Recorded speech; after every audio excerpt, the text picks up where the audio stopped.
You are standing in a crowded room, or perhaps you are waiting for an important online meeting to start.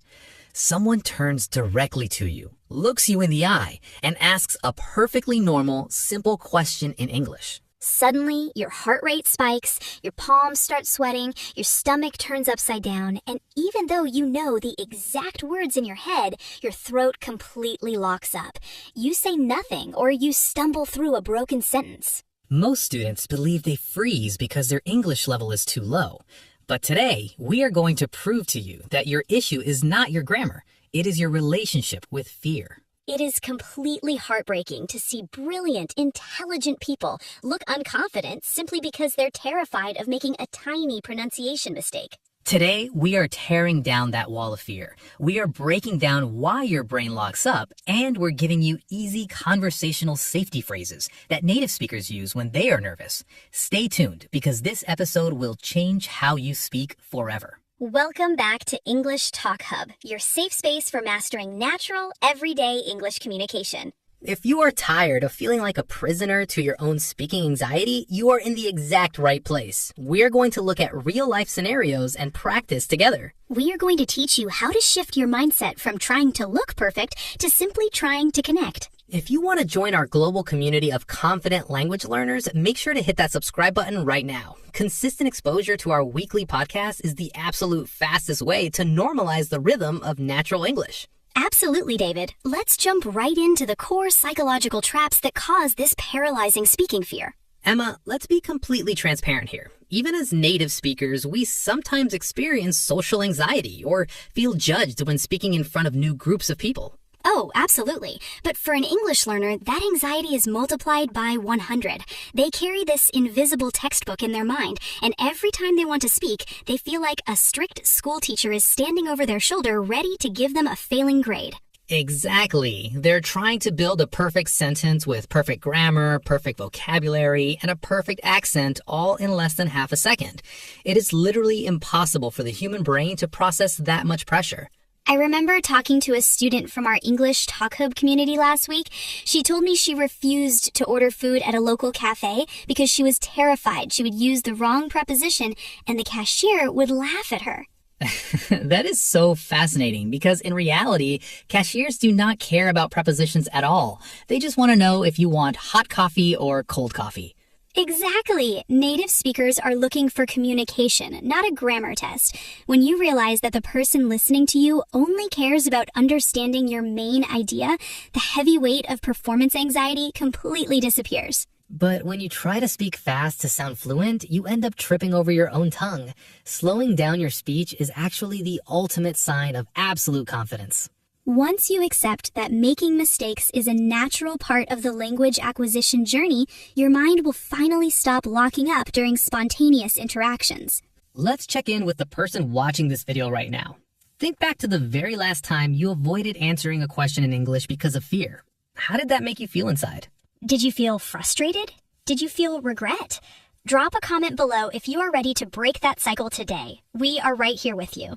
Now, let's provide our viewers with concrete, practical tools. When you feel that wave of panic rising, you need what we call conversational stalling phrases. Ooh, I love these. These are natural phrases that buy your brain 5 to 10 seconds of extra thinking time without making the conversation feel awkward or silent. Exactly. Instead of panicking and saying nothing, you use an easy, polite filler sentence. Let's roleplay a high-pressure scenario so our audience can see how smoothly this works in action. Good afternoon. I need your complete booking reference number, your physical passport copy, and your flight confirmation details immediately so I can process your paperwork before the system reboots. That's a great question. Let me check that for you. Bear with me for just a brief second while I pull it up on my smartphone. Take your time, sir. No rush at all. Did you see what just happened there? I didn't freeze. I used the phrase, bear with me for just a brief second. It sounds incredibly professional, completely natural, and it gives my brain instant breathing room. Wow, that completely changed the energy of the interaction. You didn't look scared. You looked totally in control of the situation. Let's reveal our next core strategy, which is how to handle a situation where a native speaker is talking way too fast for your comfort level. David, be honest. When you travel to a country where you don't speak the language perfectly, do you ever just nod your head and pretend to understand everything? All the time, Emma. I just smile, nod, and pray that I didn't accidentally agree to buy a house or sign a weird contract. It's a terrible habit, which is why asking for clarity is so much better. This brings us to our second major technique, taking control of the conversation speed. Most learners think asking someone to repeat themselves makes them look weak. Yes, they feel like they are annoying the other person, so instead they just stay quiet, which actually makes them look disinterested or distant. The truth is, native speakers are incredibly happy to adjust their speed if you ask them using confident, polite phrases. Let's demonstrate this contrast. Hey David, we need to completely overhaul the marketing layout before tomorrow's presentation because the director absolutely hated the colors. What do you think? See? The colleague didn't judge you at all. They actually apologized for their own fast speed. Exactly. By saying, I didn't quite catch that last part, you look verbally competent. You are managing the communication like an absolute pro. Let's take a quick micro break. If you are learning something valuable right now, comment the word confident in the section below to let us know you are watching. Yes, let's see who is committed to overcoming their fear today. Now it is time for our interactive practice routine. We are going to train your mouth muscles to say these specific fear-busting phrases automatically. I will read 5 essential phrases slowly first, then at normal native conversational speed. After that, we will leave a 5-second pause, speak out loud with me, and match my exact confidence level. Don't be shy. Say it loud and proud in your room. Let's begin. I am sorry. I didn't quite catch that last part. I'm sorry, I didn't quite catch that last part. Could you please slow down just a little bit for me? Could you please slow down just a little bit for me? Bear with me for a moment while I check my notes. Bear with me for a moment while I check my notes. Let me try to explain that in a slightly different way. Let me try to explain that in a slightly different way. Look at what you just achieved over the last 15 minutes. You faced the concept of speaking fear head on, and you actively practiced the exact words needed to conquer it. It is an incredible milestone.